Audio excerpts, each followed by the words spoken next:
I thought we saw 991. No, it's 991S, not ES. Oh. Slightly fucking different. The only person in the entire crash course. Really? I'm sure people. What time's it meant to be? Right now. I'm the only one there.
Hello, everyone online, everyone in person.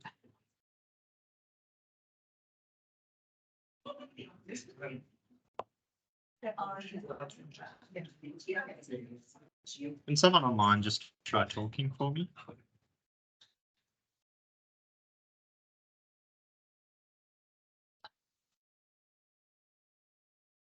Would someone online just be able to try talking for me?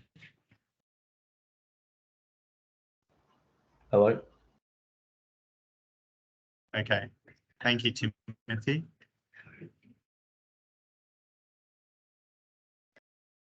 Okay, that is going to get annoying.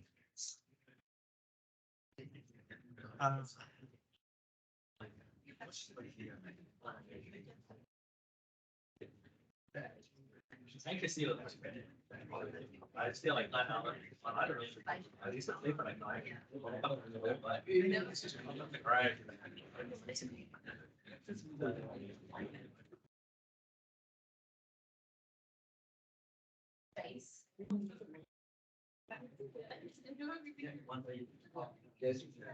Just getting set up. Sorry, everyone. I'll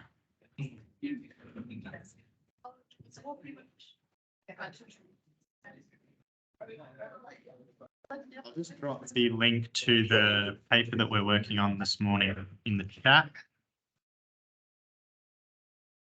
Cool.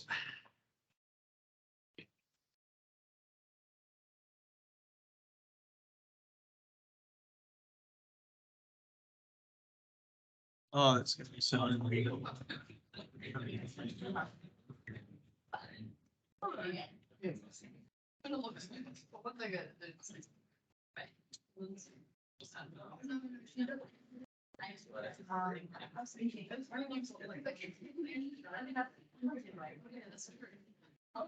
people had like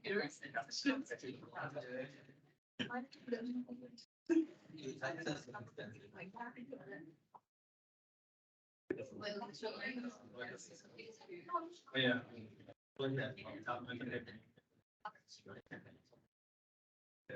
I think you put them in.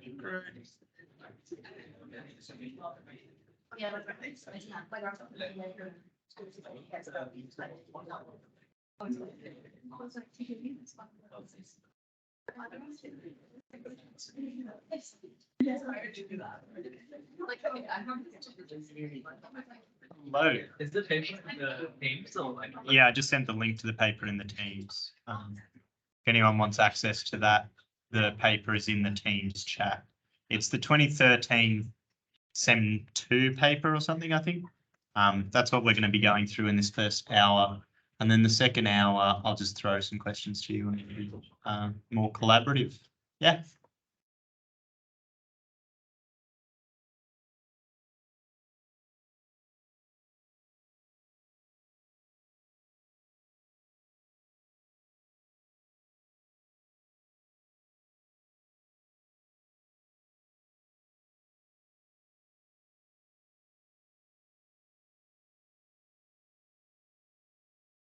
Can everyone online see my screen?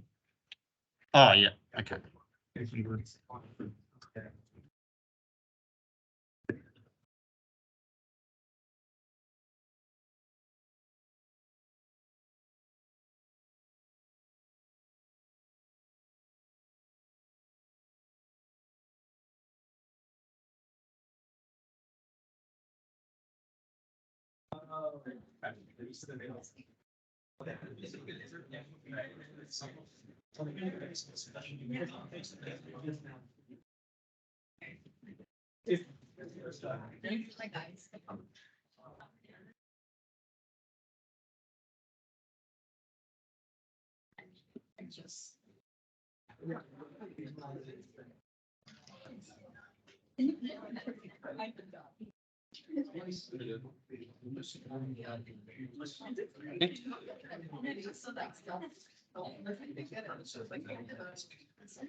Okay, we might make a start.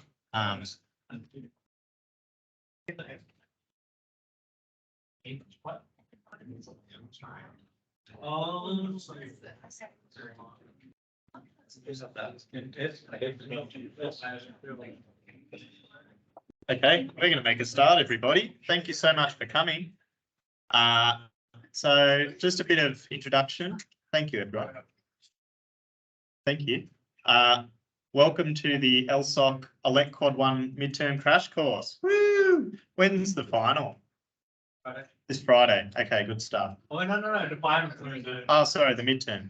The midterm is this Friday, not the final one. So we've got a bit of time. It's only Monday.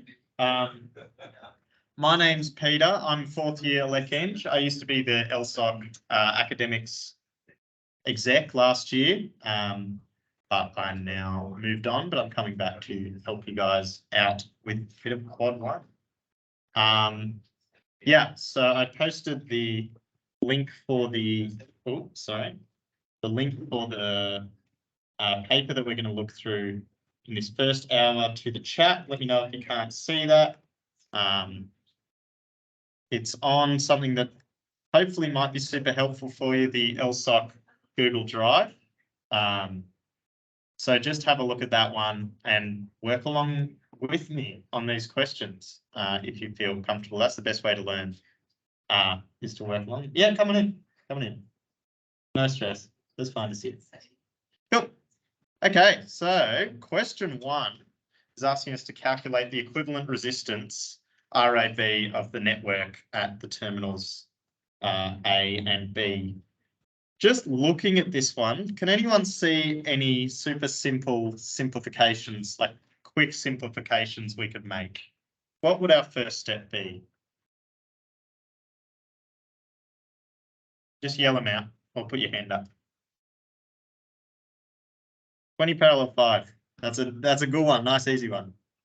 So we're gonna essentially combine these, smush it down. That's what I imagine. We just smush it down.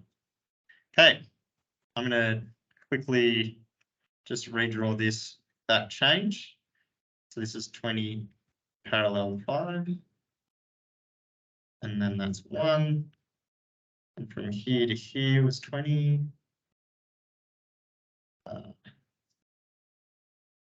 9 again. 2. And then 18 and 16. Cool.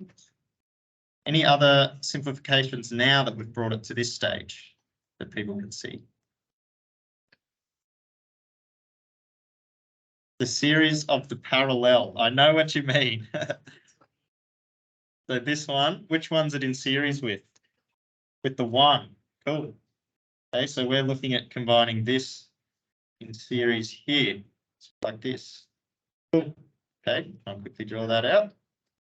I'll do this very, and just be very careful when you're like copying that you're not changing values between circuits, because that can be easy to do. So we have 9 there, and then I'm going to put this one here to say this is 20 parallel 5 plus 1.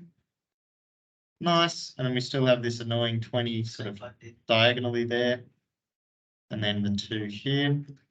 Okay. Can anyone see where to go from here?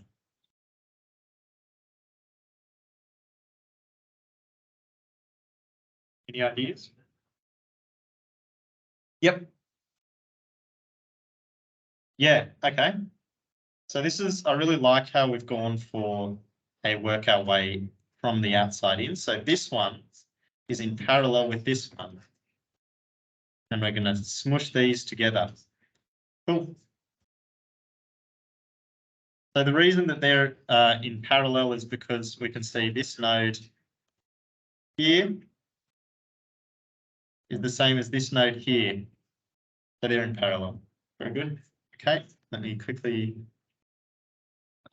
draw that one out. We've got our 16, our 18, 9, and then 2 is here, and another one which is 20 in parallel with 20 parallel 5 plus 1. Cool. Okay. Where to from here? Any takers? Anyone online, just jump out. I can see actually that you have messaged online. So 20 parallel 5, then we can add 1 to 20 parallel 5 since they're in series. Yep, okay, we're all on the same page. Where to from here? Anyone online, feel free to just unmute. And anyone in person? Yep.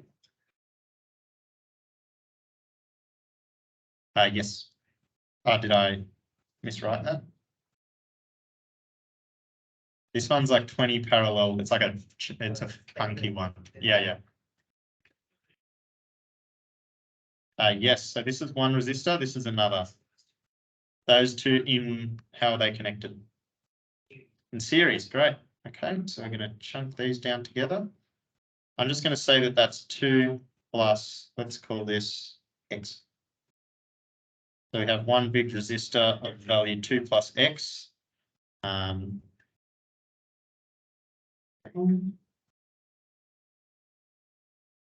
anyone think of a way to, I'm going to keep drawing it out actually, that's fine. Cool. So I recommend once it starts getting this crazy, it's okay to give it a name like X or something, just for that resistance, or like R1 or something. We've got 16, 18. This is a 9 ohm resistor. And then we've said that this is 2 plus X. Cool. Where to from here?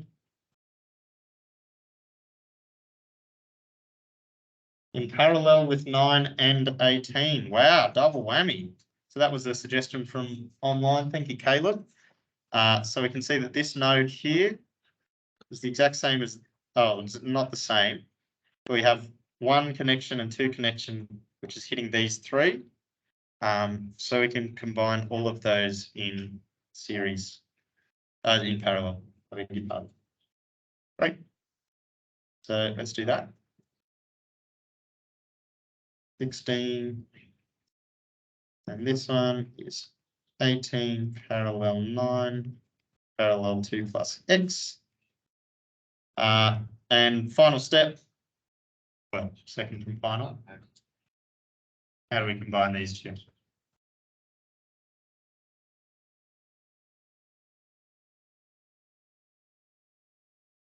Series, great, thank you. So that's in series with that because they're only joined up at one node here. So the final expression for R is going to be 16 plus 18 in parallel with 9 in parallel with 2 plus X. So I guess this is going to be a bit annoying to calculate, but let's go through it. So X was this.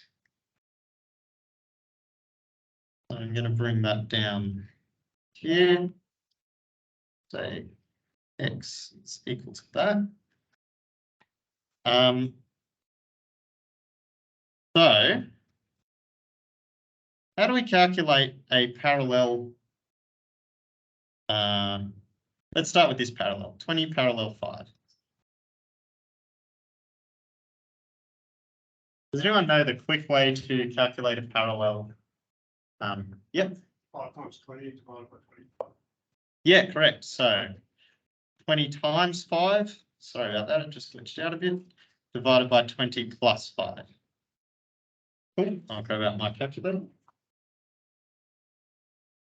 4. Perfect. Which is, so then 4 plus 1 gives us 5.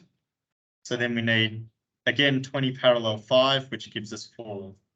So X is equal to 4. Nice. Does this work with more than 2 resistors in parallel? It does not. So if we have more than 2 resistors in parallel, which we see here, 18 parallel 9 parallel 2 plus X, let's call that one there. Let's call that maybe Y. So Y is equal to 18 parallel 9 parallel 2 plus 4 is 6. So it's this form. Apologies if my working is a bit over the place.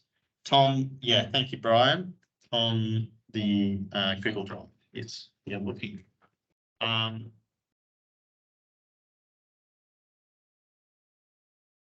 don't think that really helped.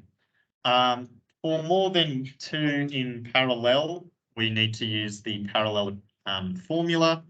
So that was 1 divided by 1 on 18 plus 1 on 9 plus 1 on 6. So quickly crunch this one. Someone can yell that out for me.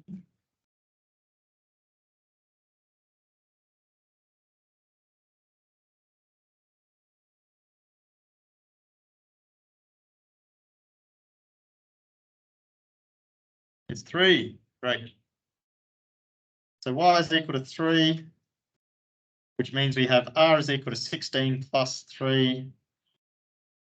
R is equal to 19 ohms. Good. Happy with that? Any questions? Any queries? Any quandaries there? Beauty. Alrighty. So that's sort of a simplification question that you might get thrown at you. A little later on, we're going to look at a way to check your answers.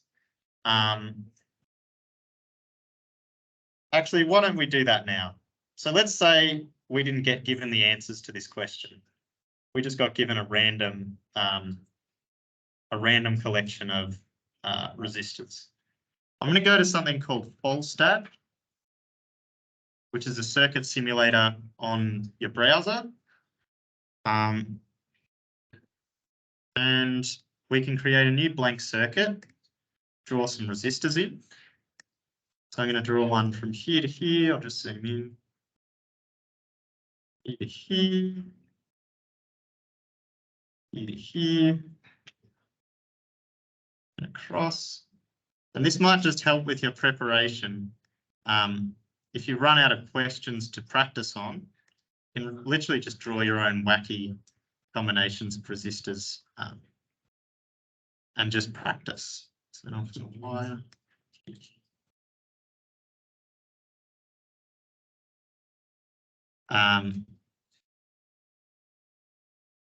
So once we've got our resistors keyed in, we can change the values up. So I'll quickly do that.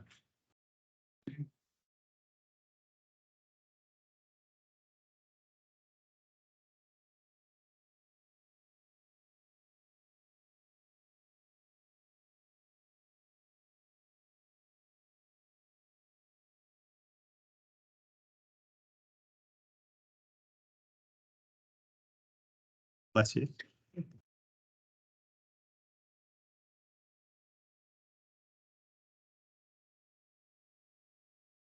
And then we want to insert something called a inputs and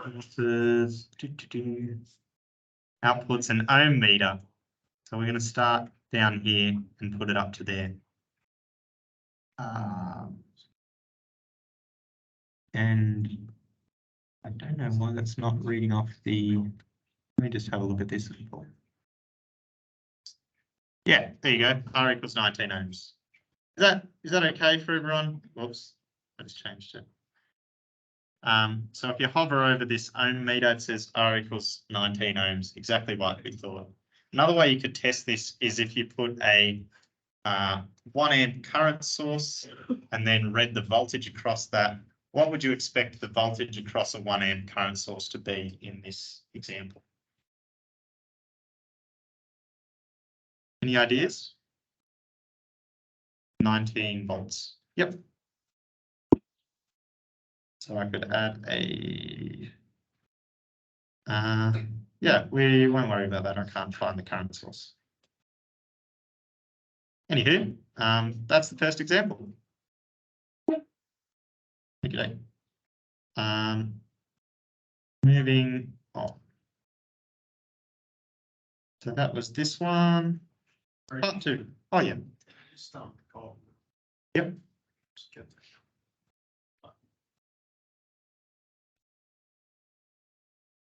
All good, guys?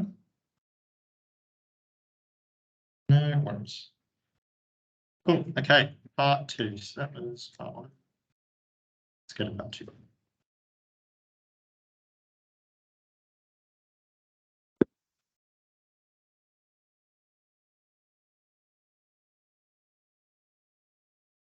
So in this part, we are looking for the current I and the voltage VAB, sorry.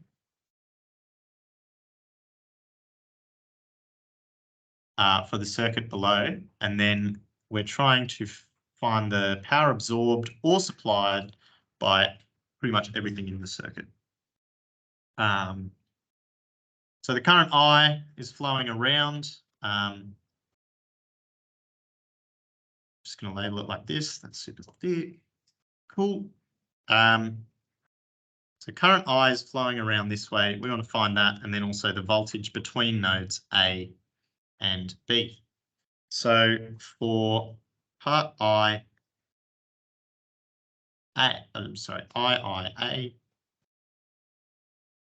we want to find, let's find the current I. Any ideas how we might find I? KVL, great. So KVL, I always start down here, follow the current round to the same node to here, but it ends here. So writing out our KVL, I go like this. I go KVL around I. That's that looks like a mesh equation, but we only have one mesh for those looking ahead. So let's do minus 30 volts. So we're a little current. We come up here, we see a minus sign. Okay, it's minus 30 volts. I'm going to label all my resistors in the direction of this current because why not? Make it easy. So I see minus 30 volts, and then I'm coming along and I see this first voltage drop, V1. So first of all, the sign that I see when I'm coming in is plus. What's the value of V1? What voltage is that? 3I. Yep. Great. So I have a 3I volt drop. I have a 10 volt source, so I see minus 10 volts. I have another resistor. What's the value of the voltage? V2. Plus 5I. Great. And then I have a plus 8 volts equals 0. Pretty straightforward. So 8I is equal to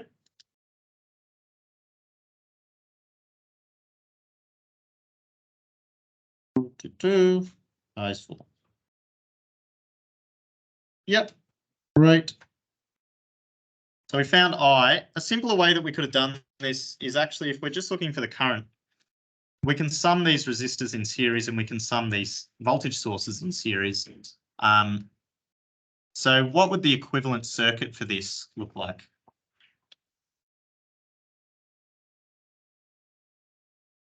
What would the value of a voltage source be?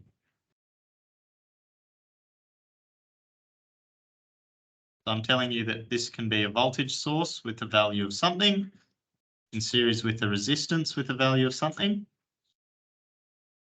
And then that's the same current I. Any ideas what the voltage source value might be?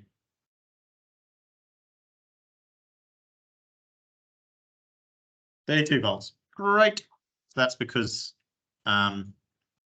essentially it just comes out of this equation, right? Minus 30 minus 10 plus 8. So that's 32 volts.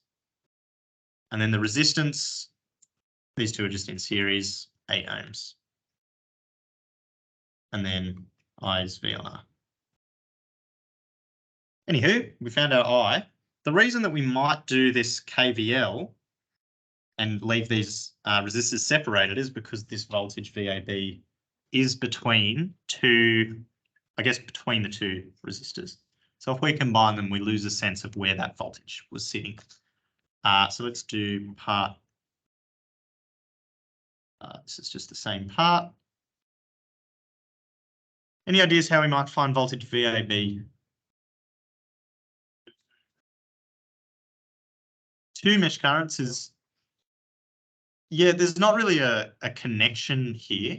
So there's only really one current, but you've got the right idea with a sort of mesh style equation. So the KVL that we applied here, we don't have to go fully around the loop. We can essentially treat this as a voltage source, VAB, a resistor, and then another voltage source. And then we can find the KVL equation going around this this circuit. Yeah, so let's do some KVL just starting at this point B, going up through VAB, across, and then back down. So again, looking exactly the same, we're going to see minus VAB. We're going to see plus 5I, because we're going around this way, and then we're going to see plus 8 equals 0. VAB is equal to 5I plus 8. I'm just going to charge my laptop.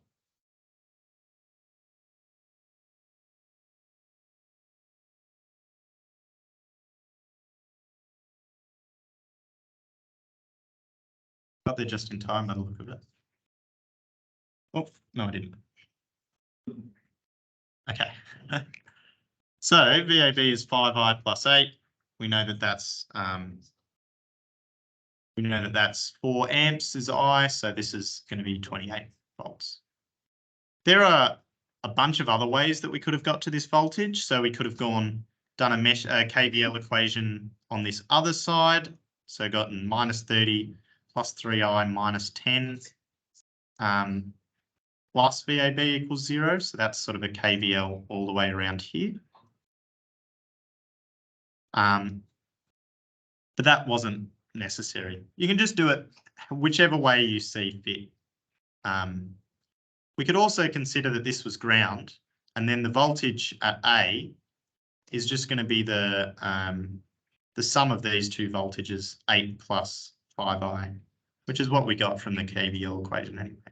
So there's plenty of ways to look at it.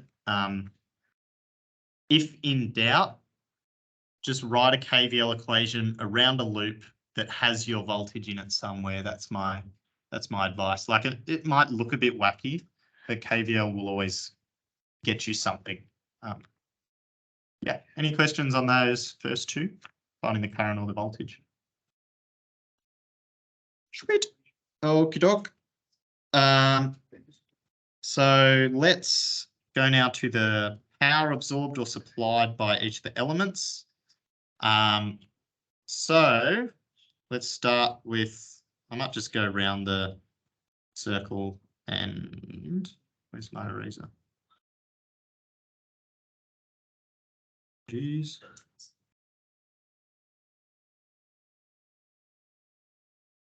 Let's flatten this.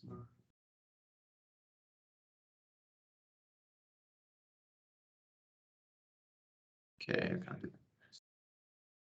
that.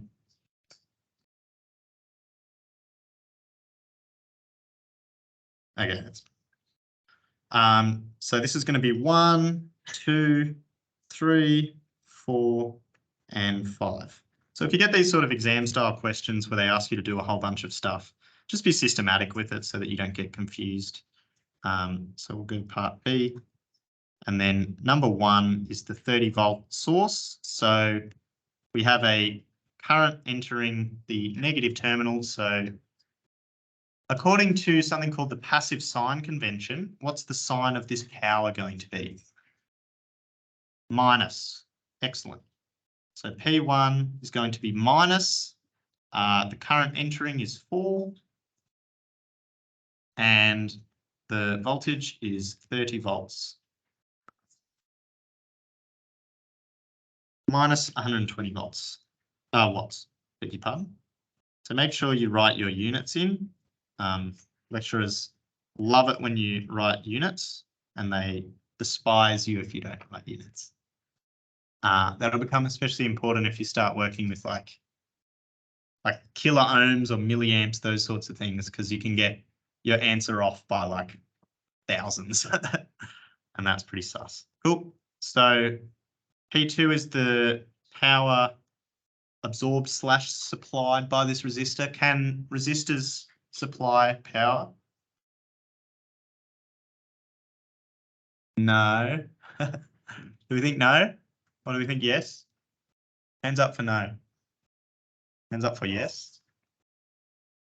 Cool. Okay. So passive sign convention, current always has to enter the positive terminal. That means power always has to be positive. Sorry, I had that the wrong way around. Power always has to be positive, so the current always has to enter the positive terminal. That's why I labeled these with the plus at where the current enters these resistors. So we're going to have P2 is equal to plus, and the equation that we're going to use here, what equation do we think might be a useful one? R squared R. Perfect. So let's go for 4 squared because we know it's the same current, and then it was a 3 ohm resistor. So that's 16 times 3, 48 watts. Cool. Power 3. That's our 10 volt source. So plus or minus.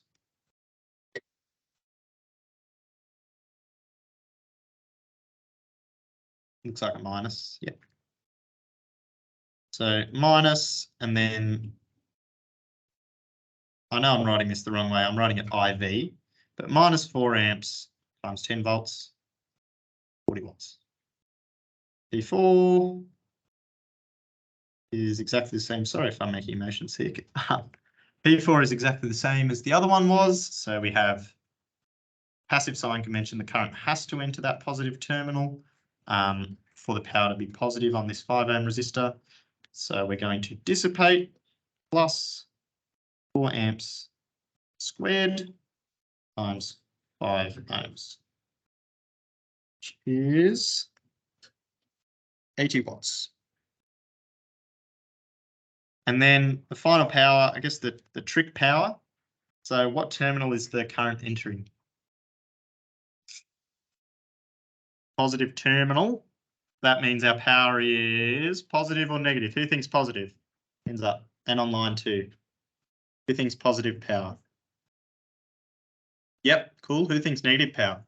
Because it's a source. No, okay, everyone's pretty sold. So it is positive. That can be confusing. So just because this is a voltage source doesn't mean it has to always supply power. Sometimes it can absorb power as well. Pretty much it's just going to provide a current that will produce 8 volts at this node. It doesn't care what direction that current is. That's what it does. So 4 amps times 8 volts. 32 watts. And let's just check, sanity check.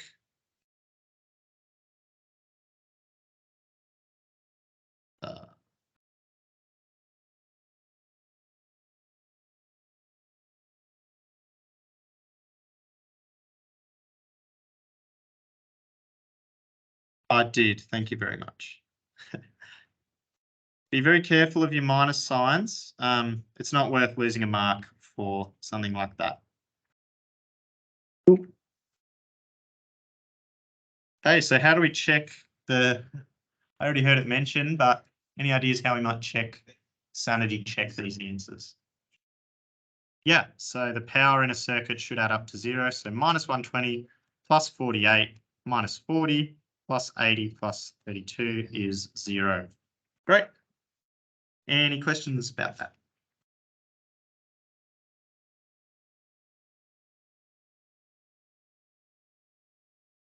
Cool.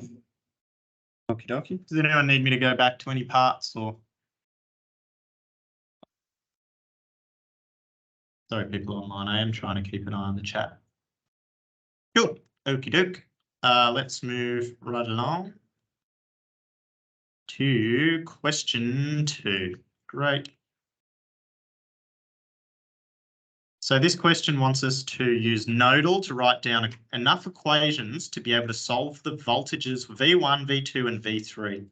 We don't have to solve them. Phew! How many equations do we need? Who thinks 1? Who thinks 2? Who thinks 3? Who thinks 4? Who thinks 5? Okay, good. That's ridiculous. We only need 3. We only need 3 because we have 3 unknowns. So that's a classic simultaneous equations thing. You only need as many equations as you have variables to solve. I think my matrix stuff is a bit hazy. Thank you.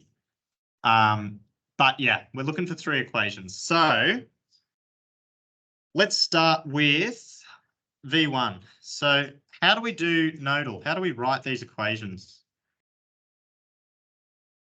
What law are we going to use to write these equations? KCL, great. Okay, let's do KCL at V1. So KCL at V1. So we've got a current flowing in here. Got a current flowing out here. I'm going to say that this current's flowing to ground because that's convenient. This one's going to flow to ground because that's convenient. So is this one. And then if in doubt, just go left to right. So that is all of our currents. remembering that wherever I put the positive terminal is where the current is going to flow into for our resistors, because the power should be positive. Cool. Okay. So let's label all of these. So say I1, I2, I3, I4. Nice. So coming into our, okay. Do we have a kind of current that we can easily write here? Not really, right? It's a voltage. It's a voltage source. So what do we call this annoying voltage source set up between two nodes? Any ideas?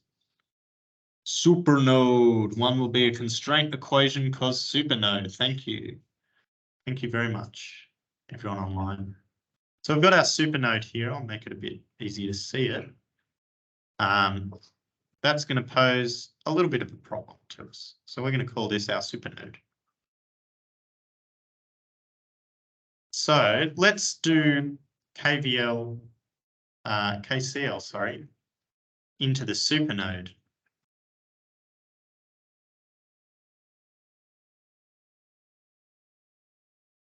So we can't really say KCL at V1. That's not very clear. Instead, what we'll say is KCL at supernode. Pretty fun name as well, like the name supernode. So we have 8 milliamps coming in. And that's it. That's it. So all of these ones flowing out have got to equal 8 milliamps. We've got 2 milliamps on top, plus I3, plus I1, plus I2. That wasn't, yeah, redo the order on those ones.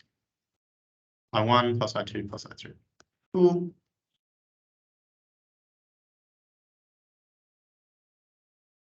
I want to write that right now in terms of voltages. So what's I1 in terms of V1, V2, and V3? Any ideas? V1 on 3K. Yep. I2. V2 on 6K. I3.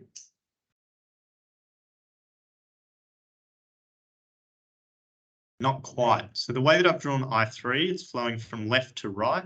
So when we're taking the current, we say voltage at the positive terminal minus voltage at the negative terminal divided by resistance. So this is going to be V2, take V3 on 2K. Make sure that you're familiar and comfortable with these sorts of things. So if I give you like a, a V1, V2 across a resistor, you should be able to tell me that this current I is V1 minus V2 on a, so just V1 at the plus minus V2 at the minus divided by the resistance. Cool. Okay, so that's that equation. I'm going to say that's done. So that's 1. Do equation 2. So let's do KCL at V3. So at V3, the current flowing in, we've got 2 milliamps plus I3 flowing in, bang, bang, and then we have I4 flowing out. So we already determined that I3 was V2 minus V3 on 2K.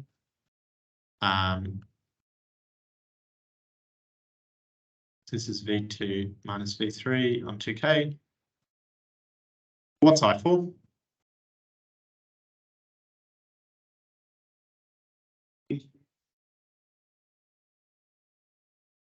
V3 on 1K, perfect, not trick questions. And then the third equation that we're going to have to derive, so we've sort of run out of KCL nodes that we can run, right? We've got this annoying supernode bothering us. What's the constraint equation for our supernode? Yell it out. V2 minus V1 equals 12. Perfect. V1 equals 12. Exact same idea as, and 12 volts. So those are our three equations. Exact same idea as this resistor. So voltage at the positive minus voltage at the negative. Essentially, this is going to set a potential difference of 12 volts between these two. So V2 is going to be 12 volts higher than V1. And that's it. That's our three nodal analysis equations. Perfect. Okay, I'm just double checking.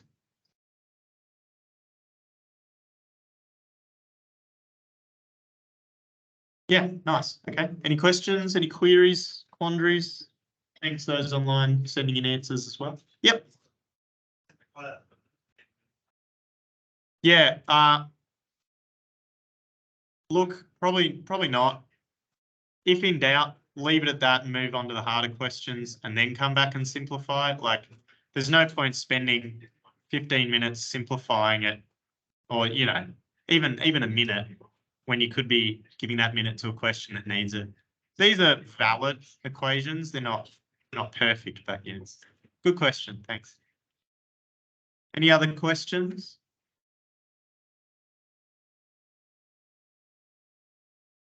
Yep. How did I find the last equation? Good idea. Where can you see a 12 in this circuit?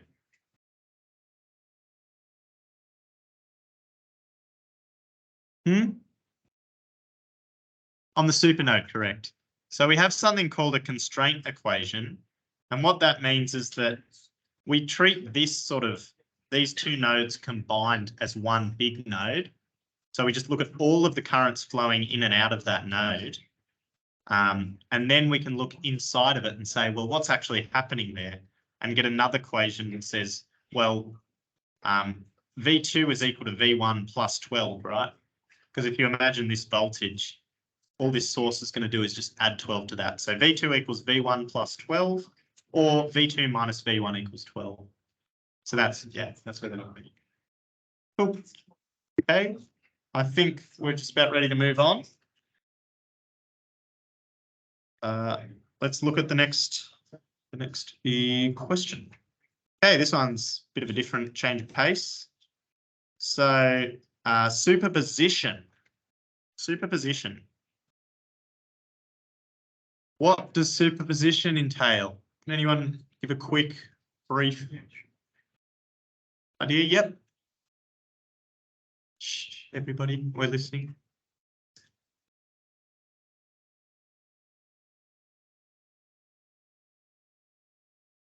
Yeah, exactly right. So here we're looking for a current flowing through it, but exactly the same idea. So what was suggested was that we turn off each source individually, find the current, and then because this is something called a linear circuit, which you'll come across linear functions in maths, second year maths probably. But what that means is that we can add them separately, like add their contributions pretty much. So a little bit of current comes from this, a little bit of current comes from this, and the total current is when both of them are turned on. So how do we, let's first turn off this 5 amp source. So how do we turn off a 5 amp source?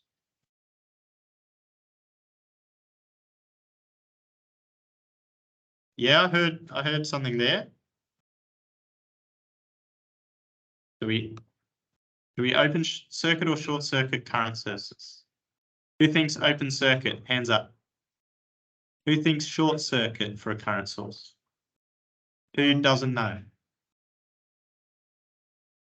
We open circuit. Good call. So open circuiting looks like this. Okay.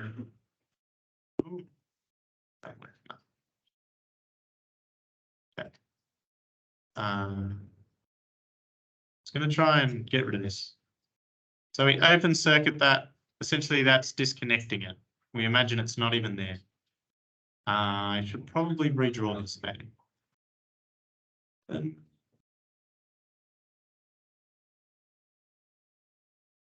what that looks like is this. Just rub it out. No more 5 amp source. Cool. Okay. With that in mind, how do we find this? Let's call this I1. So open circuit, I think I just said short circuit. Open circuit to 5 amp source. I1, any ideas?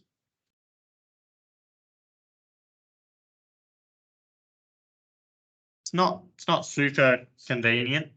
Can anyone see maybe a quick way that we might be able to get to this current?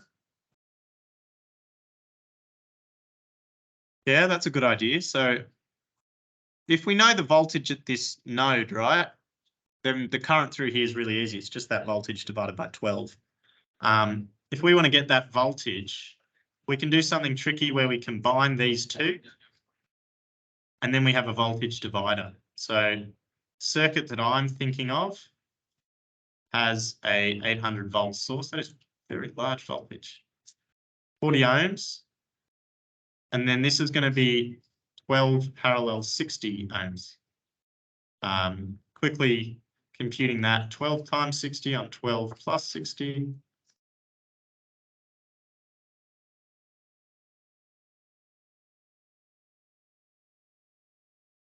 I think that's N, just check me if I'm wrong. 10 ohms. So what's the equation for a voltage divider? And we're looking for this voltage V1. V1 is equal to, this is a 10 ohm resistor. Yep, 10 divided by 10 plus 40 times 800, perfect. Simple as that. So the resistance we're looking for divided by the total resistance times 800. 10 on 50, that's a fifth of 800, which is 160 volts. 160 volts is going to give us a I1 equal to 160 volts divided by that 12 ohm resistance there, 12. 13.33 amps. Another way that we could have done this is with a current divider. So with a current divider, what that would look like is if we found this current I by combining these two. So that would essentially be, actually I might just, no pulse work. This current I is our total current coming out of the 800 volt source. And that current is going to be split between the 60 ohm and the 12 ohm branches. So why don't we do a current divider? Can anyone remember the equation for a current divider? So the circuit looks like this. We have a current I total, and then it comes in to 2. The first one's 60, the second one's 12. What's the current through the 12 ohm resistor I1? It is a fraction. What was on top? 60. Yep, 60 divided by 12 plus 60. Yeah, so current divider's weird. It's the opposite. Instead of putting the resistor you want, you put the resistor you don't want. But let's triple check this. So 800 on 50, I total is 16 amps. So 16, that's 16 amps. 60 on 12 plus 60 times 16 will give us that 13.33 amps. Cool. Okay, so we've got half of it. We've got I1. I'm just going to write here a bit of a game plan. So I'm going to say IAB is equal to I1 plus I2. Just so we don't forget that there's actually a step at the end here. Cool. Okay, so let's now, we've got a voltage source that we want to disable. What do we do for that one? Who thinks we are going to open circuit the voltage source? Is that Who thinks we're going to short circuit the voltage source? Hands up. Great. Yeah, we're going to short it. What that looks like is a short circuit 800 volt source. So we're just going to have a short here, 40 ohms. And then this one was 60 ohms, and that was a 5 amp current source. And then 12 ohm that we're interested in. Now we want to find this current I2 between A and B. Sorry if that's a long way away. I'm going to read it. I2. Cool. Okay. Again, the best way to do this is probably, there's a few ways you could do it. You've got 3, so this 40 ohm, we can actually just bring that up and around to here. So I'm going to rub this out. If you're confused about what I did, essentially any wire can be redrawn wherever you want it. You can make sure. Yep.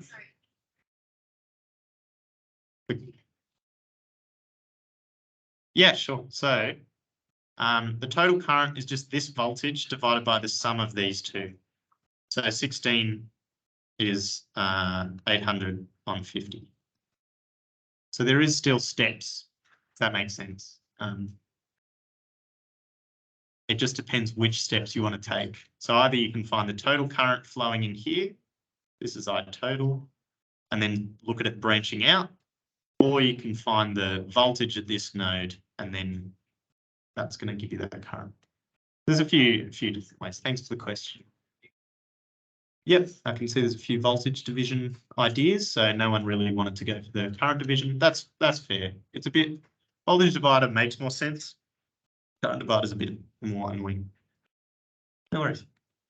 So we've short circuited the 800 volt source. This is our circuit. I apologize for the messy drawings. I want to find this current. I think I'm going to find the voltage at this node, V2. The way that I can find that is V2 is equal to 5 amps times by 40 parallel 60 parallel 12. It's going to be 5 times 1 on 40. It's 1 on 60. It's 1 on 12. Feel free to work this out with me.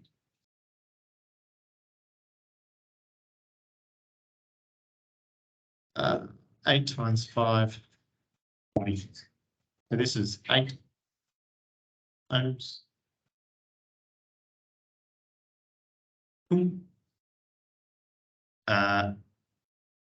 And now we know that voltage in I2 is just going to be 40 divided by 12,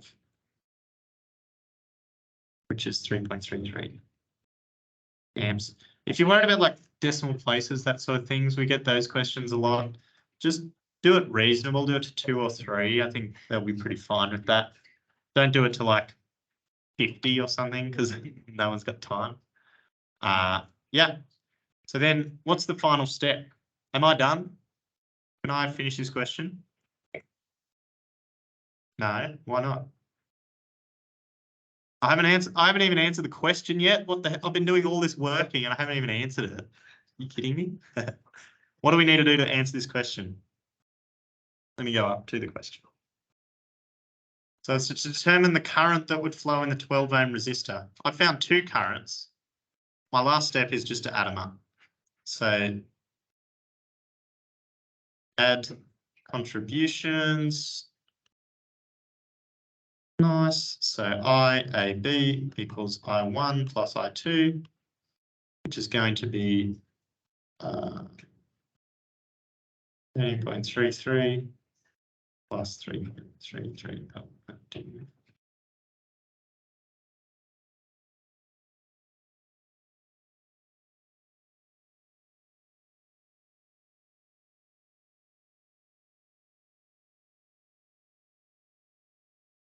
16.66 amps. Whatever. Cool. Are we happy with that? Any questions or queries or quandaries? And I know they're all the same thing. Cool. Okie doke. Tick that off. We are smashing through these questions, everybody. Thevenin. Okay. Let's make a start on Thevenin and then we'll have a bit of a break after this one. So Thevenin, I know, can be a bit of a rough topic. So we'll just see how we go navigating it. Please do shout out if you have questions, because this is probably the, this is 8 marks. So it's good to get it cleared up while you can.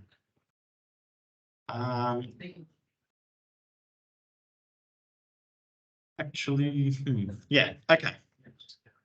So to find the Thevenin equivalent circuit, there are a few things we need to do. Let's start with finding VThevenin. So we have a few methods for finding VThevenin. First of which is we can just leave these open circuited, right? So essentially just the voltage that's sitting here right now, as we speak, is the Thevenin voltage. So let's try and find that voltage. If we want to write this, we want to find this value, we need to know what the different voltages are in our circuit. Can anyone tell me, does any current flow up through this branch, through this 60 ohm resistor? None at all. Why is that? Yeah, it's open. Where the heck's the current going to go? Does it go here and just like arc off somewhere or something? So no current through the 60 ohm resistor. If there's no current through a resistor, is there any voltage drop across it?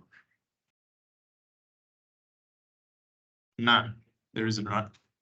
So that means that the voltage here, V1, is the exact same as the voltage here, V1, right? We don't have any current. So what that means is that we just need to find V1, add on 20 volts, and we've got VThevenin. So V1 is going to be equal to, let's say that this current flows, let's simplify this 20 ohm. Yeah, let's simplify our circuit.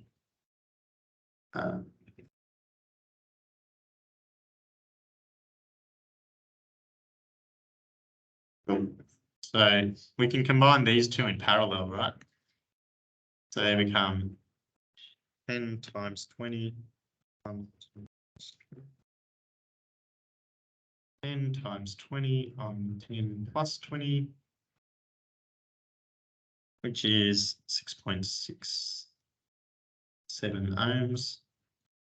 And then we have a 6 amp source, and that current is not going to go up into here.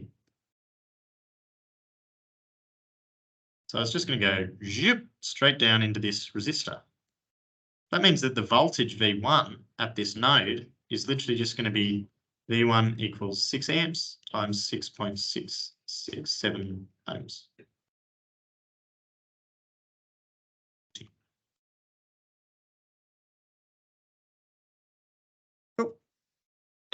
So we've got a 40 volt voltage here, and then what I said was that to get VThevenin, oh, that was poorly written, plus or minus VThevenin, we can do a little cheeky KCL. So you can imagine that we've got a voltage source V1 here, got another voltage source 20 volts here, and then we have VThevenin plus or minus here. Let's do some KVL around that. It doesn't even have to be where a current flows. It's just a loop around the loop. So minus V1 minus 20 plus VTH equals 0, or VTH is just V1 plus 20. Plus 40 plus 20, 60 volts. Is that clear? Anyone got any queries or questions? Yeah. The 60 ohm resistor. There's no a 6.667. Oh, where did it go? It's a short circuit, right? The voltage across it is 0. That's the same as a short circuit. So essentially it's It's buried in here. It just got squished because it's not doing anything.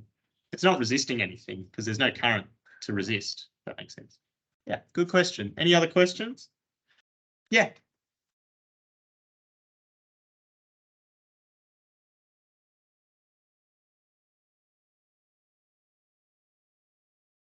Yeah, I think it's just because of how it behaves. So 20 volt source is always going to set the potential difference equal to 20 volts, regardless of the current flowing through. But the resistor, for it to be a resistor, needs a current through it, if that makes sense. Yeah.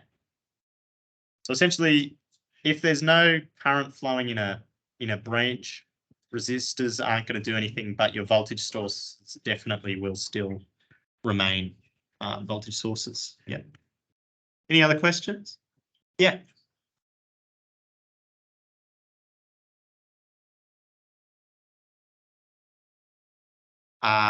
No, oh. Yeah, if you short out it's not a good one. It's just going to draw, it's just going to draw a whole bunch of current. Yeah.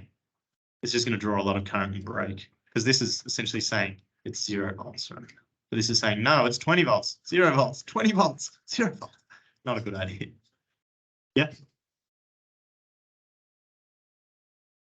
With the short, they're both going to get shorted out. Like the current's just all going to flow through the short. Yeah. Okie doke. So let's go on to the real, I guess, tricky one, the Thevenin resistance. Less. So find the H. Thank you. Yeah.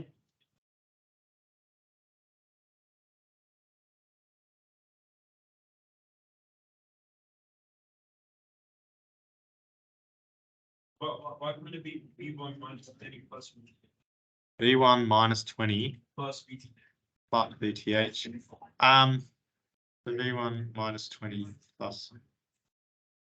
Because I've started here and gone up through it, so the negative sign is across V1. Essentially, I'm saying what you're implying with V1 the other way around, like let's just say that the polarity was like, I'm going to change that. You start from the bottom. Yeah, I started here. Oh, that's right. Yeah. Yeah. This is incorrect, right? This is going to give you the wrong number. This is going to give you. Doesn't matter where you start. I could have started here, minus 20 plus VTH minus V1. Doesn't matter as long as you go the same way around every time. Yeah. Does that answer your question? Yeah. And what you were suggesting with the polarity the wrong way around would suggest that the current was flowing this way. But we know that the current just flows out of the source and into this resistor. Yeah. Could it be done to use source transformation? No, not at all. You can source transform that. It'll give you just one, but like you sort of are in a sense, like you're finding this voltage. So I think it's overkill. Yeah. Because essentially what source transformation would give you would be this in series with a resistor, but there's no current flowing anyway. So that resistor just gets ignored. So it'll just get you to this equation. And the value for that that source would be V1, right? It'd be a 40 volt source. So essentially you'd just be drawing this circuit without a resistor. Yeah. Cool. And question in the middle.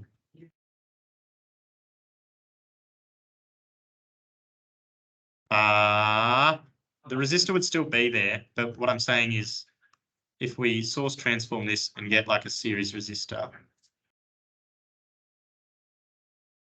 there's no current flowing anyway, right? So that just gets shorted. So then it's the exact same circuit. Sort of, yeah, sort of. I think of it as just finding the voltage at this node, like it's.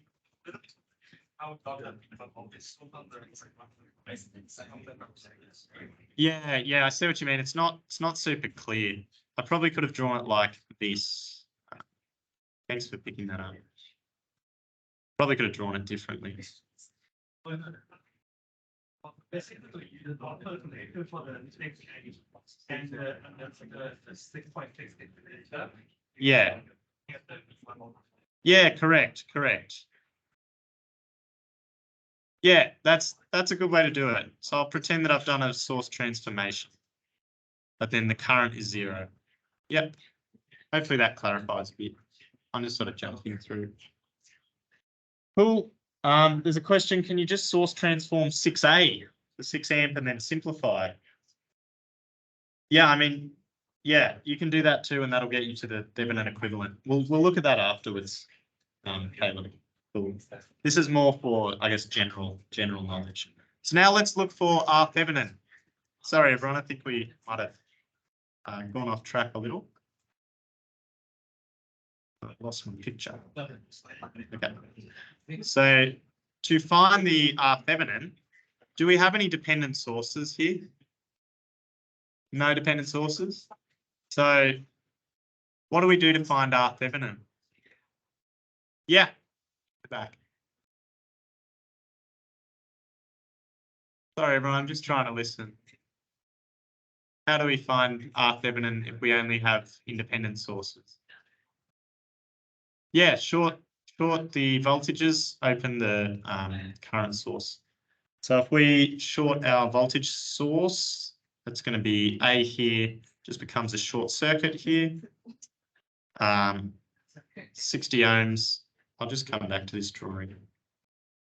So for this part, we're going to short this, open this, and we just get a few resistors in a funky arrangement. So we have our 60 ohm coming down, 20 here, 10 ohm here. We've already simplified these two.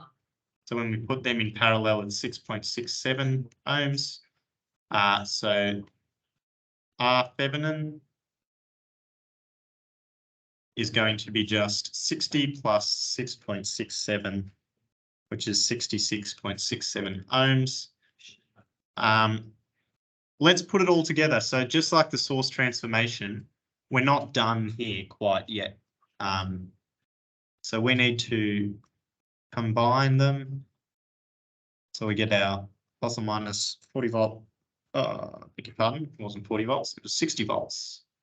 V Thevenin is 60 volts. And then this was R Thevenin, which is 66.67 ohms. Cool, that's our Thevenin equivalent circuit. I have got a question for everyone. I'm going to put a load resistance in here, RL. What value should I make RL to get the maximum power?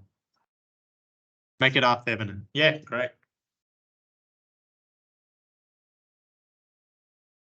So essentially, when we're looking for the max power, we're looking for the combination of current and voltage that would be the largest. So we can derive, like essentially take a derivative of the voltage times the current and see the value at which that's maximum. And that comes out as the value R Thevenin.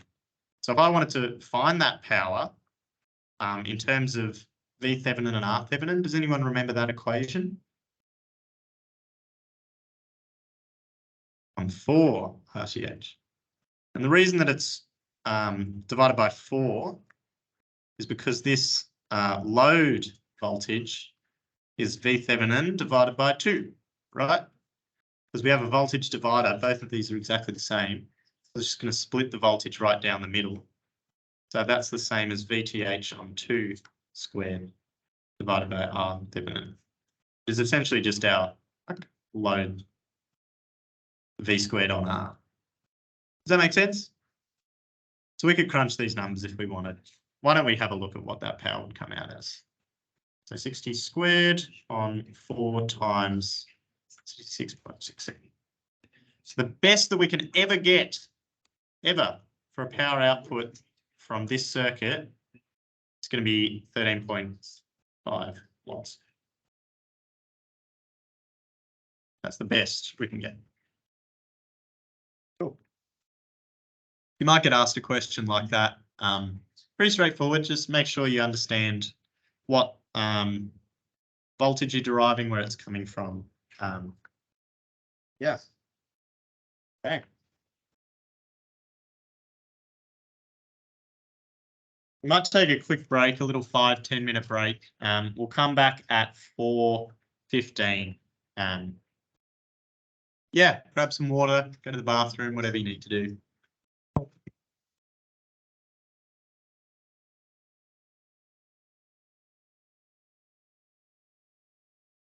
Yeah. So I didn't quite understand. So for the question 3, so I kind of get the part where we have to kind of put it in circuits and then find the current. And then you said there's another step that we have to add on to it. And I didn't understand why we had to do that.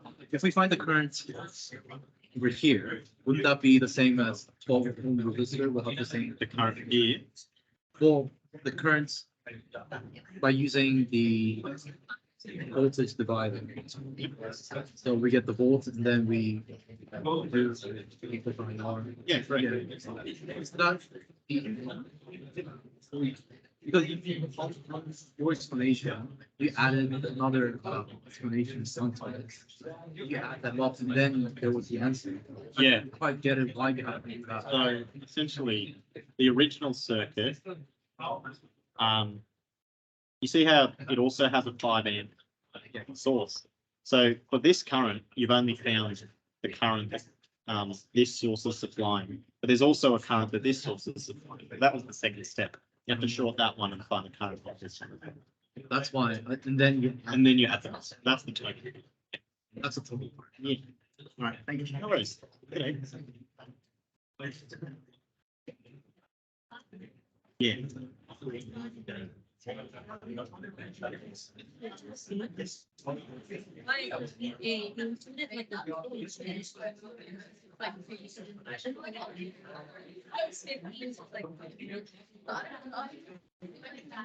So what this has done is essentially smoosh these two, smoosh that with that, and then use the voltage to bind it.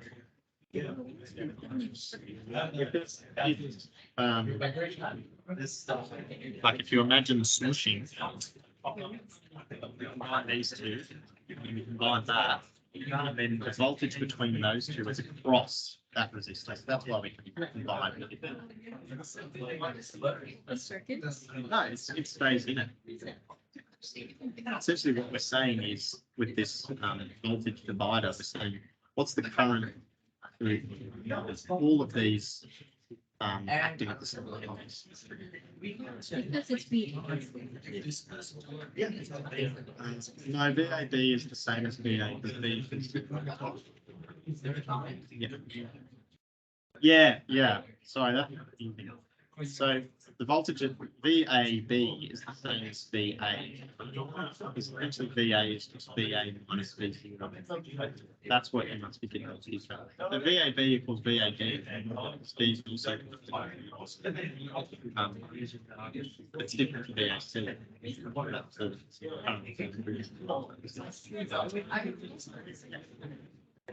Short 31. Yeah. Like this. Yeah.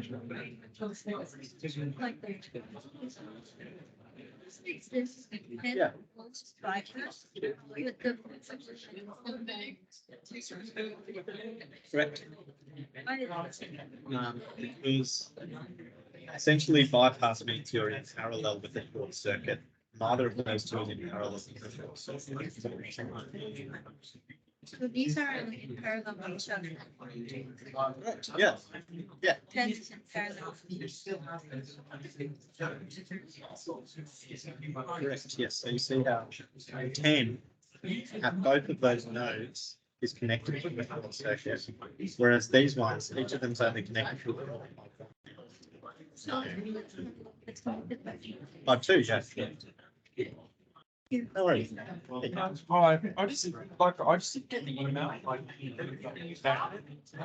With the questions, I put them in the chat, but you added. Oh, you didn't get the email, so you didn't get the chat. Yeah, it's Oh, how can we do this? Do you want to just add yourself to the chat, maybe? Sure. You can just write your name in here.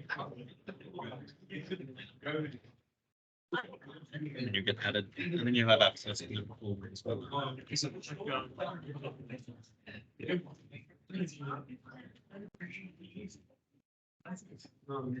Whereas, and it'll take you to the ELSOC, ELSOC chiefs of resources on.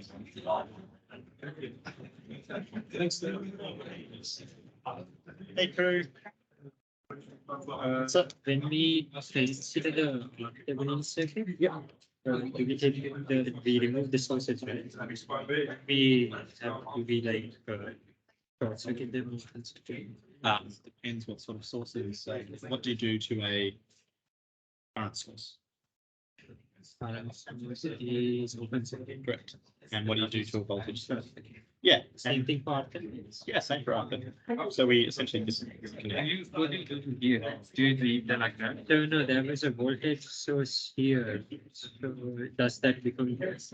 No, those are the terminals A and B here. If we're going to put the resistance that they see, so this just turns into an example like we saw in the question. We still consider the 60 ohms, Yeah.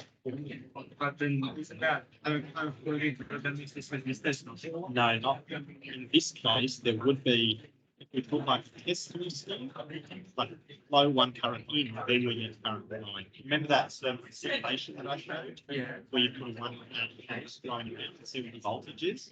It's not the resistance seen by it is. It's just like pump one and hit, what voltage do I see? Oh, instead, you simplify this to a 70 equivalent circuit, which is that one there. Yeah, correct. So that is so the total resistance of this is R70. Correct. Yes. Oh. Yes. So then this if we allow the 10 Combine those number. 6.60. Correct. The plus the 60. Makes That's the R70. That's our next. Oh, I see. G'day. Yeah. Oh, it's not like today, but like. You said it's like.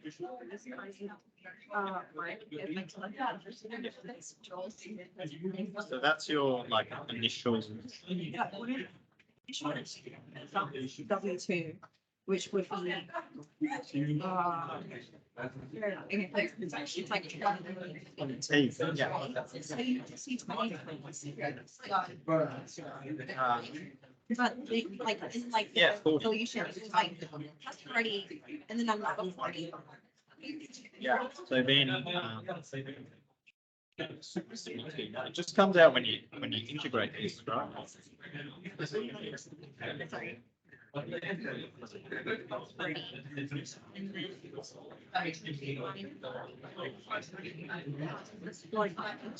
Yeah. This and this.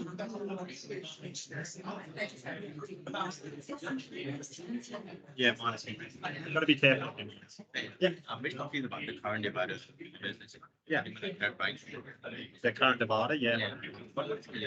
This equation. Yeah, it's So you have one here, you have a I in, and this is the I one.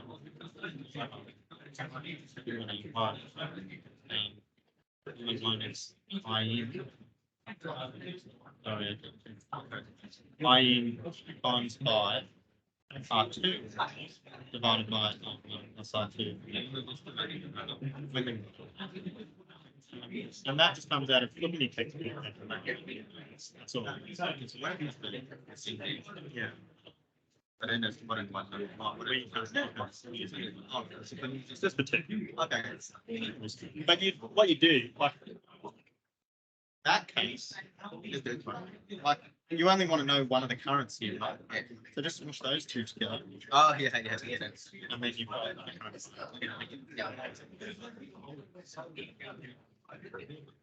Okay, that was about 10 minutes. Thanks, everyone. Hopefully you got a bit of a break or for the chance to ask another question. Yeah. Yeah, it'll be recorded and then put on the ELSOC YouTube page. Yeah, no worries. It's actually already recording. Yep, okie doke. we're going to look at the last question, and then we'll go into some harder Thevenin ones, because I think they're the ones that are probably most annoying. To be honest. Cool. Okay, question 5. This is the last question. If you made it this far, you can go. Whoop. Thank you to whoever did that. Let me find my pen.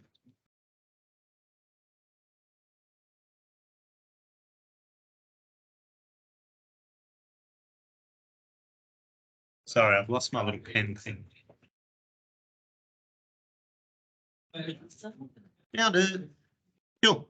So it says for the circuit below in figure 6, the switch has been open for a long time before closing at t equals 0. We're going to calculate the inductor current IL0 plus and capacitor voltage VC0 plus immediately after the switch closes. So for those who are confused about that notation, essentially, if this is 0, a time like very, very small after is going to be called 0 plus, and the time very, very early, like very close to 0, but slightly before is going to be called 0 minus. That's just the terminology that we learn. So in order to find the current directly after the switch closes, we're going to find the current and voltage immediately before the switch closes. So before the switch closes, what does our circuit look like? Do we include this 100 ohm resistor in the circuit that we're drawing before this switch closes? No, we don't, do we? Because there's, again, if there's no current flowing through here, then this resistor is not doing anything. It's just disconnected. So what that means is that our circuit is just a 50 volt source, 150 ohm resistor, cap, an inductor, and a 100 ohm resistor. Now, yeah.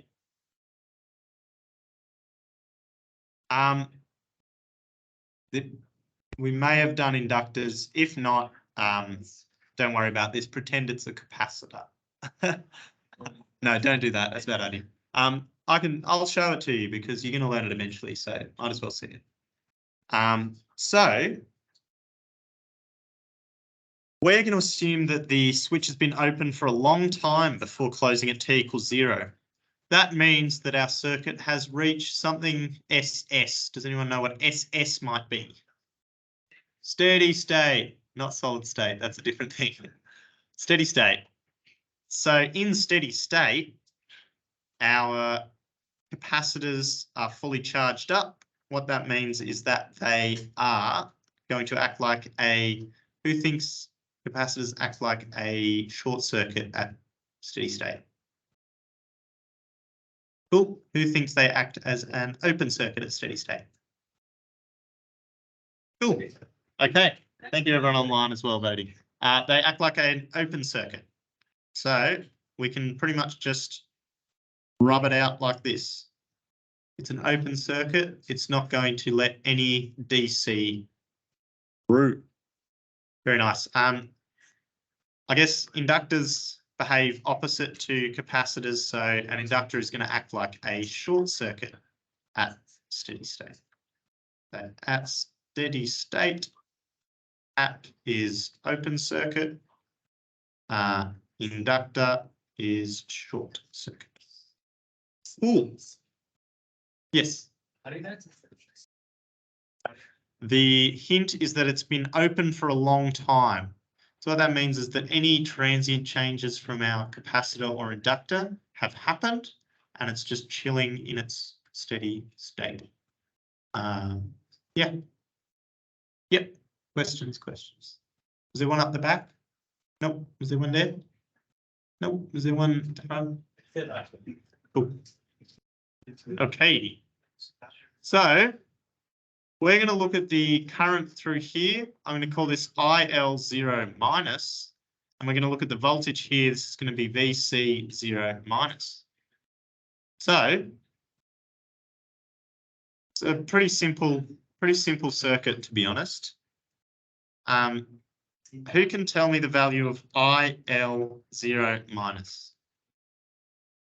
That's essentially the current that flows up and around and through here. This capacitor is doing nothing. Equation for IL0 minus. Going once. Let me bring up the chat again. I apologize. Is the working slide going to be uploaded later? Yeah, it sure will. It sure will. Put values in decimal, I think. Fractions are a bit annoying. Because you don't read a fraction on a multimeter. Cool. Equation for IL0 minus. I'm going to tell you that it's a fraction. What goes on the top of this fraction? Any ideas? 50. What goes on the bottom? Yep, so 150 plus 100.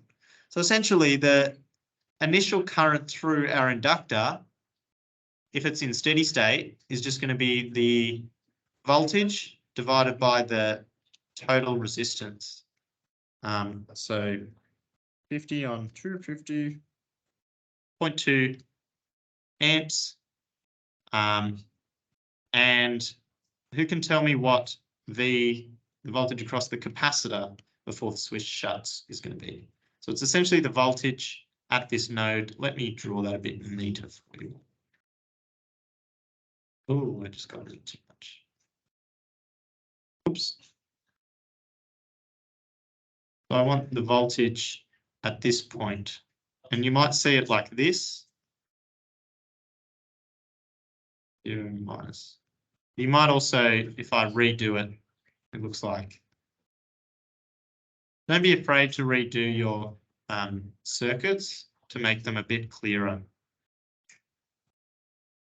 VC0 minus. Any ideas for VC0 minus?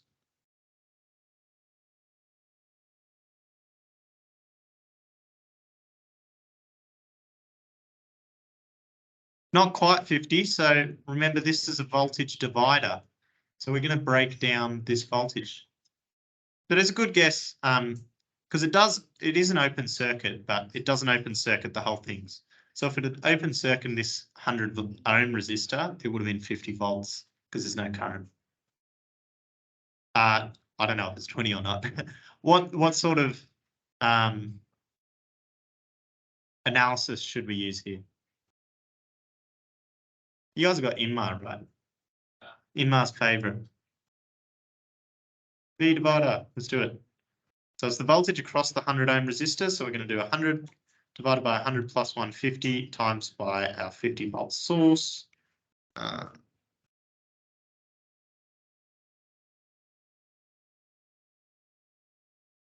Yeah, 20 volts. Thank you. 20 volts. Great.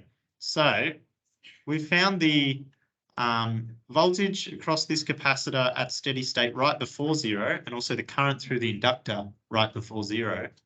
So the cheeky thing that we're going to do here is that the current through the inductor right after zero is equal to the current through the inductor right before zero. So even though we've shut this switch and changed the circuit up completely, the inductor is not going to be able to change instantaneously. So it takes a sec to get itself together, just like all of this is. So that's 0.2 amps, and then the capacitor voltage right after zero. So remember, I'm just going to grab this one.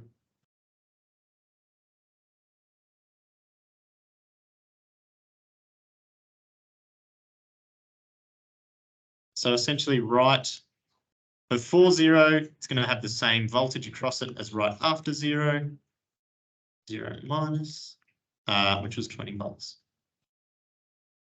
Cool.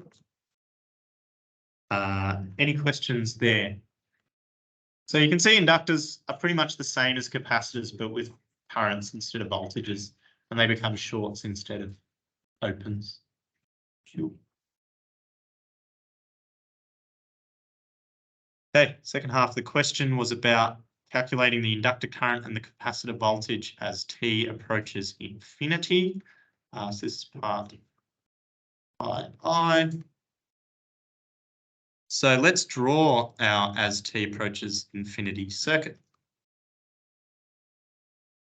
So essentially, we're going to reach steady state at some stage, right? Once all the weirdness, once they figure out what they're doing, these capacitors and inductors, they're going to reach some sort of steady state.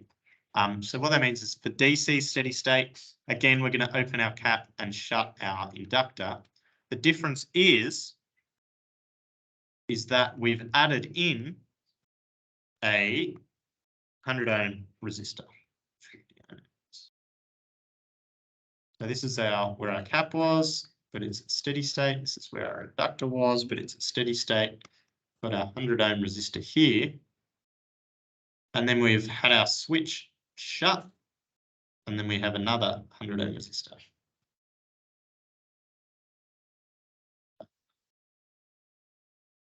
So steady state, capacitor, open or shut, open or short circuit, sorry. Who thinks open? Who thinks short circuit for the capacitor? Who didn't answer because they were too distracted? Cool, okay. It is open circuit. Cool, don't get rid of wires, just open circuit it. So this is going to be called, let's call this VC at infinite time. It's not really reasonable. You don't really need infinite time. You just need about 5 times the time constant of that capacitor. You'll learn about that later on, probably in second year, if you're doing ELEC. And our inductor gets short circuited. So this is going to be called IL at infinite. So, that all you're asking for? Yeah, okay. So the current through the inductor at infinite time. I'm just going to simplify this above circuit before I do that. So we've got our 50 volt source, 150 ohms, and then we've got these two resistors in parallel. Can anyone tell me if I've got two of the same resistors in parallel, what's the resistance of the equivalent? Half of it. So it's a 50 ohm resistor.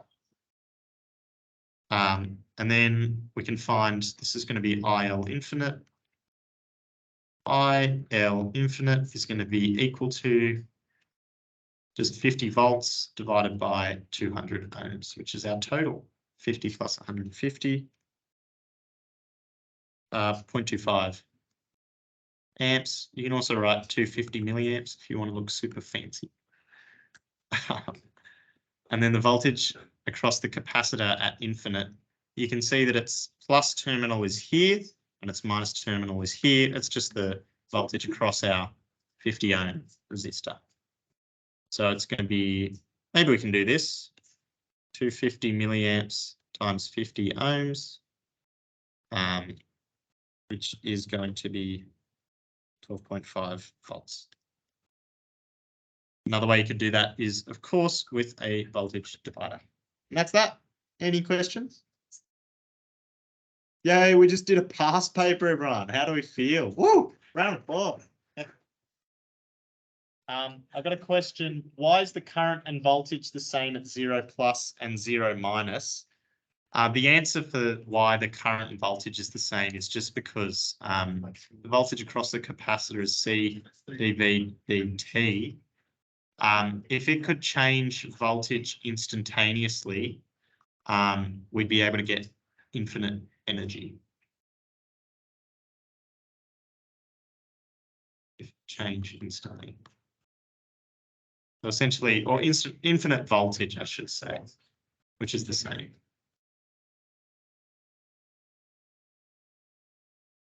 Oh, sorry.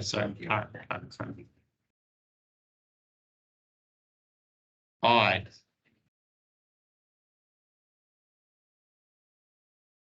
So the current, the voltage can't change instantaneously. The current can change pretty instantaneously, but if we change the voltage, infinite current. Does that answer your question? Sorry. By your Demola? May I know how I can access to ELSOC notes? You can just click it. I don't think there's any. I don't think there's any restrictions on it, right? You don't need to be added or anything. Yeah. Cool. Okay. Let's have a look at some more tricky ones.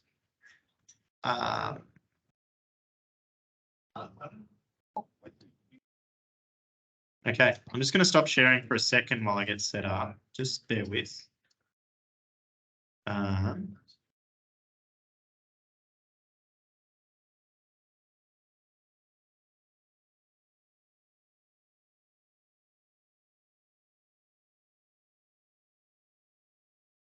I'd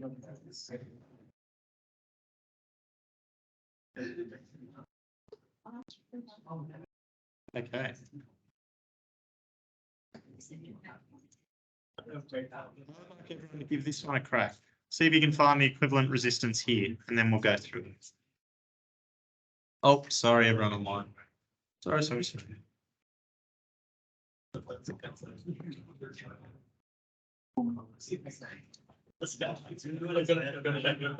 Okay, so we are looking for the equivalent resistance of this circuit.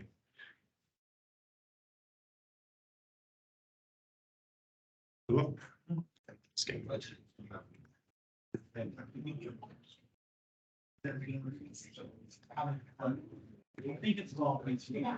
I'll give you 2 minutes for this one. Exam style, no talking.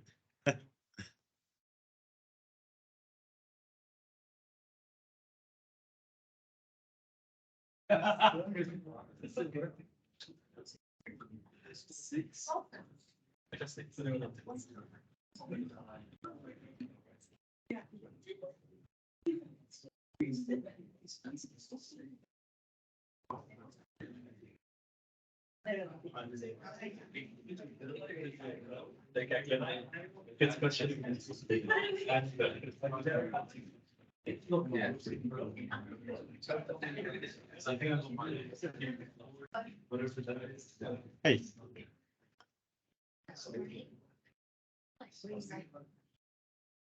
I doubt it. Just write the necessary information. Like, do you need to redraw the circuit and stuff?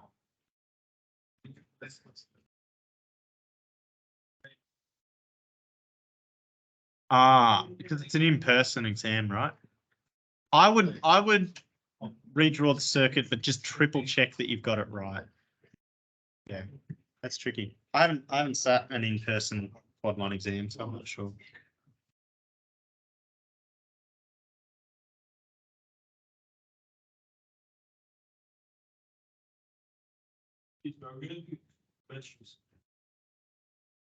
Nodal or mesh?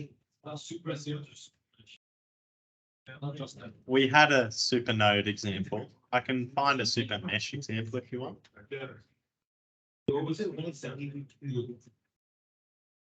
Yeah, mesh analysis is pretty good.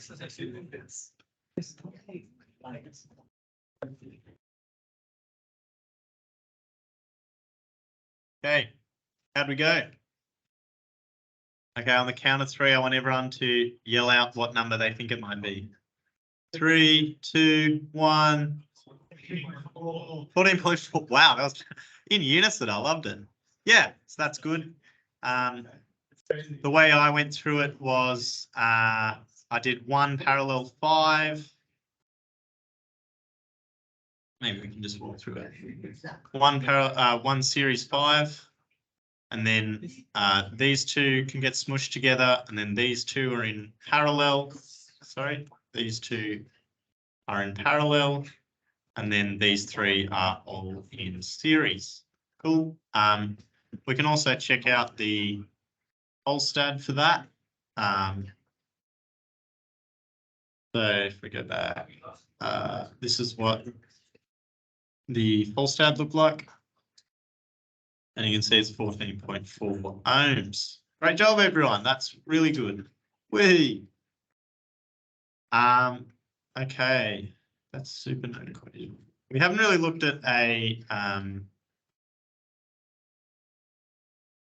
Thevenin with dependent sources yet, have we? Yeah, let's do question 2. Okay. So question 2 is asking for the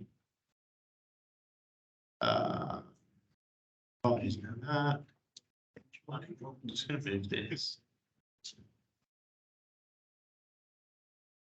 Asking us for the Thevenin equivalent of this circuit.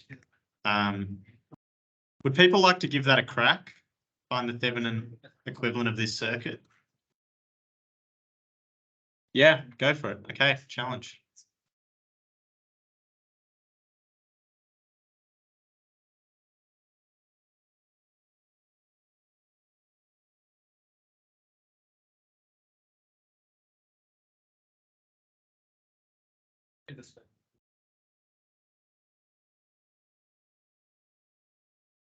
I'm just going to briefly stop sharing on Teams, just so that I can get the.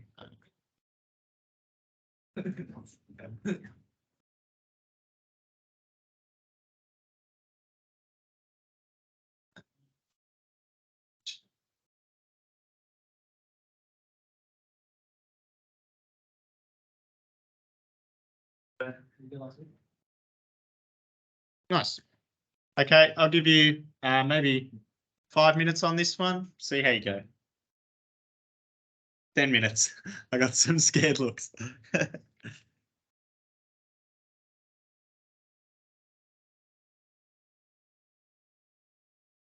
So this V5, that's a dependent source dependent on this V5.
Oh, no.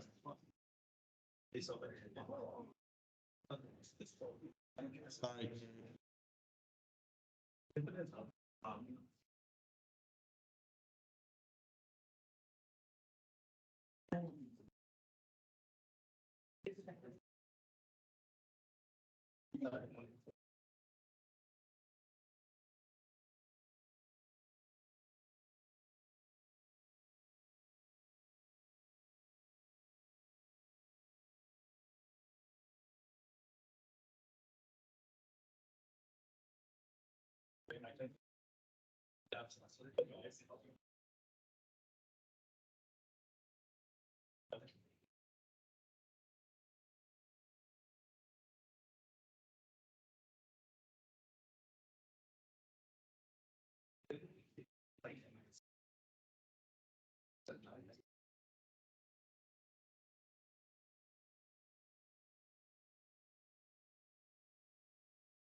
Okay.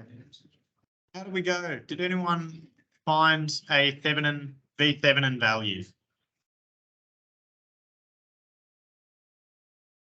Did anyone find a V Thevenin value?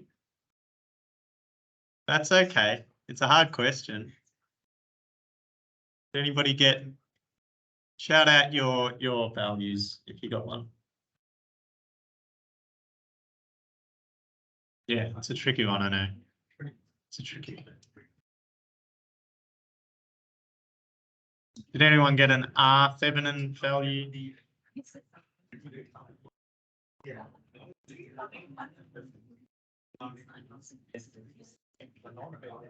Cool. Okay, let's have a look at V Thevenin. So if I scroll across, yeah, it's a bit messy. I'll just work along with my working so I don't make any silly mistakes. Okay. So let's do a nodal analysis. Essentially, we want a plus or minus V Thevenin here. We can call the voltage at this node Vx. And then we know that this node is at 100 volts. But we have a second node here. So essentially we have a supernode up here. Then we have a current flowing down through here. Another current, let's label this plus and minus, and a current flowing through that 4 ohm. It's a bit closer.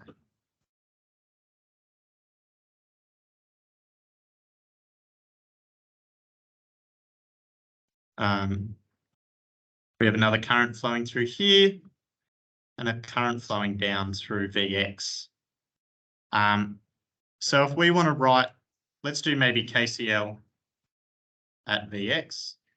Remember the end of the end game is to find V Thevenin.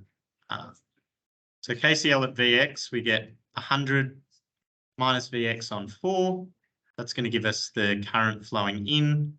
And then we also have a, yep.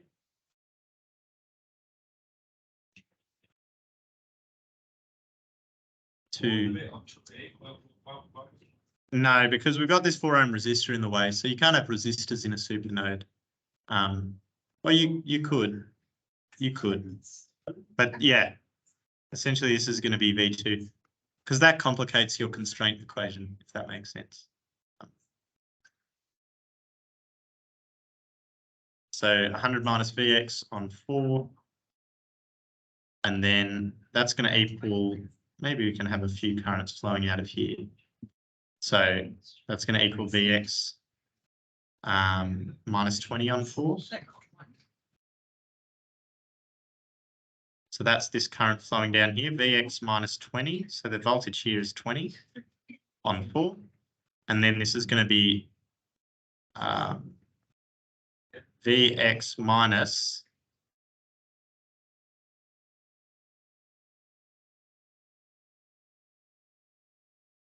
and then so the voltage at this point here, V2, is going to be 100 plus V phi. So you can think of it as a minus and then another minus on these sources makes for a I guess summing source. The voltage at V2 is 100 plus V phi. So that means that the current flowing from here all the way up and around, I'll just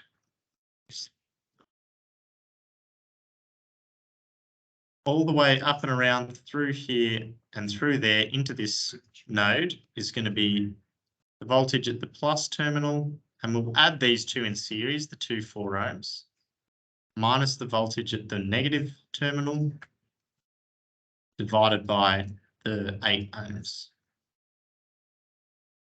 And then we also have a constraint equation that says that V phi is equal to Vx minus 20. So essentially we have two unknowns. We're going to call them V phi and Vx. So we need two equations. You may have to play around to find where you get these equations from, but KCL on these sort of node equations and then a constraint equation is usually a good way to go. And now we've got enough to solve it. So I'll save you the details of solving it, but essentially you can multiply this one through, so we'll call that 1. call that 2. You can multiply 1 through by 8, and you get like, 200 minus 2Vx. Move things to the other side. Minus 2Vx plus 40 minus Vx plus that 100 plus Vx minus 20 equals 0. That's one equation. And that will give you that minus 4Vx is minus 320. And so Vx is going to be 80. And V phi is 60. So what that means is that we've got these two voltages, and now we should be able to find V Thevenin. So a way through that I can see to find V Thevenin is just a KVL around this little loop. So I'm going to go from here. I'll just see if we can follow this around and through. So I'll zoom in. So we can see that I want to come from this point up through this, across here, and then down through V Thevenin, and I'm back. So Yep. Vx is actually your reference. Yeah. No. I'm saying this probably VB is my reference today. What if I add a under the training and use that as reference? Yeah. Call it minus like, but that would help. Yeah. I'd just put your reference node where the majority of the negatives for your sources are. If that makes sense. Because otherwise, if you put the reference node here, this node's at minus 100 volts. In the middle there. Yeah. Under the 20 volts, the ground. It may help. Sometimes, like, they usually ground. Like, Yeah, they would give ground. Let's just say that the ground's down here. Just for context. So I'm going to do a KVL equation and say,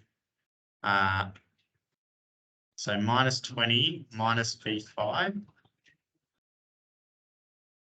plus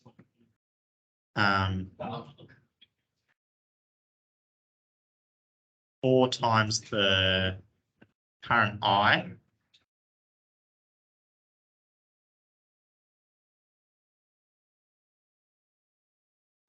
Actually, better idea. So these are all sort of just tricky things that I'm showing you. But we know that this point here is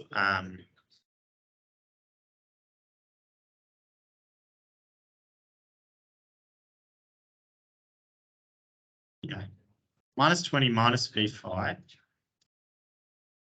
And then we'll go plus 4 times the current. And then my plus VTH equals 0. Okay. So VTH is 20 plus V phi minus 4I. And then, no worries. I is going to be equal to the current flowing up and around here. So again, it's Vx minus 100 plus V phi on 8. Vx minus 100 V minus 100 plus V phi on 8. And that is going to be equal to 80 minus 160 on 8.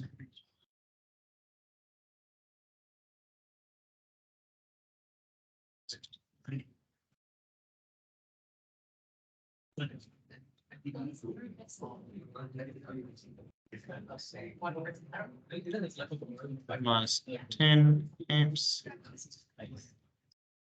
20 plus 60.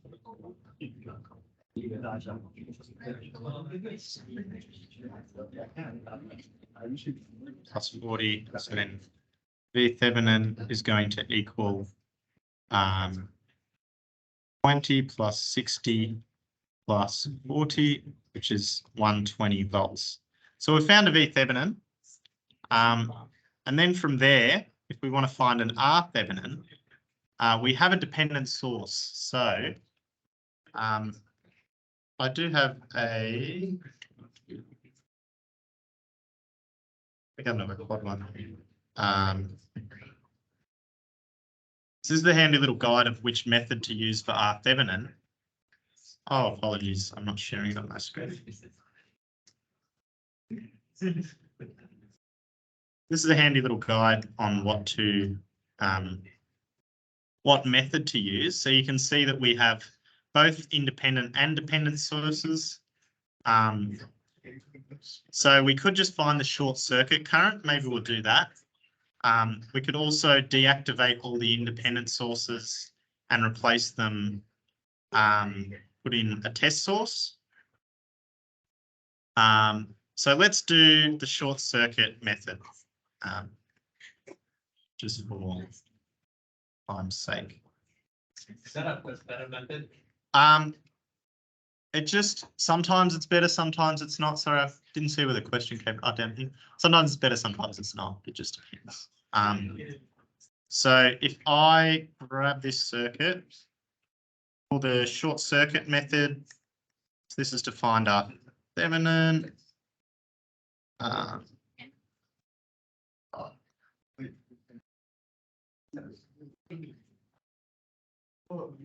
So for I Thevenin, we're going to find I short circuit for R Thevenin, and then R Thevenin is V Thevenin on I short circuit.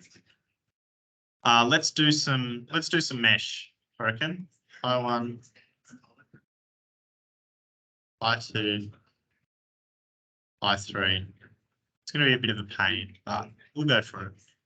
So let's do KVL around I2. We're going to label all of these. That's got plus or minus, so that's plus or minus there.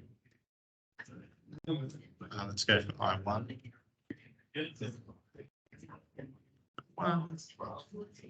So minus 100 plus 4 times I2.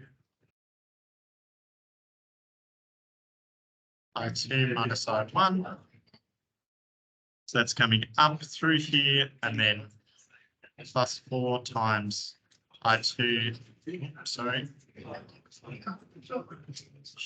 Everybody, we're nearly there.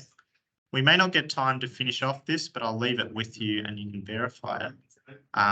I2 minus I3. And then we have 20 volts. So essentially all we've done for this mesh is just done a KVL loop like we always do. We can do KVL around I2. Sorry, that was around I2. That was useless. Let me just grab. Sorry, it's freaking out.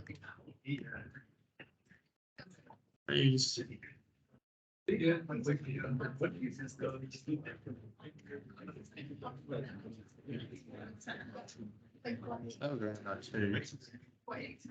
Around I1. So around loop I1, let's start at this bottom corner. We've got minus V phi plus 4 I1 minus 4 I1 minus I3. So just be careful. The current flowing, if I've got the resistor here in this example, the polarity I've defined as this current I've said is going to be I1 minus I3, and it has a value of 4. That's identical to saying that it has a polarity like this and a current through there of I3 minus I1.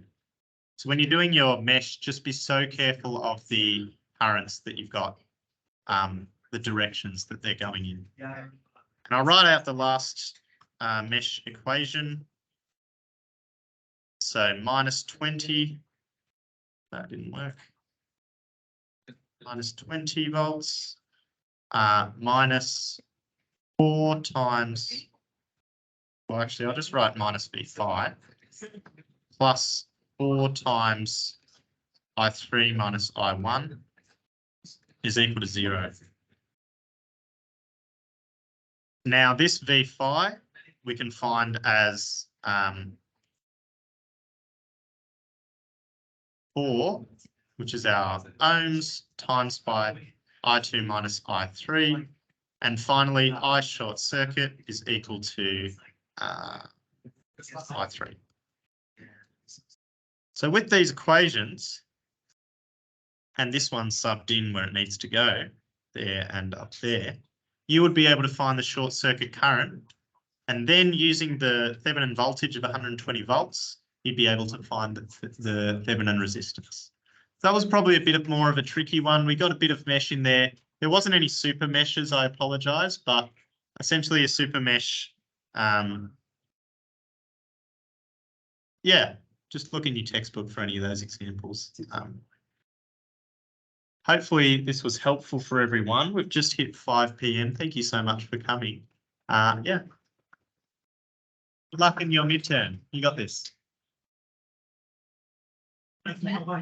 Yeah. I'm gonna go home. There's plenty on the YouTube. Have a look. There's definitely a segment. Thank you. Thank you. You're welcome.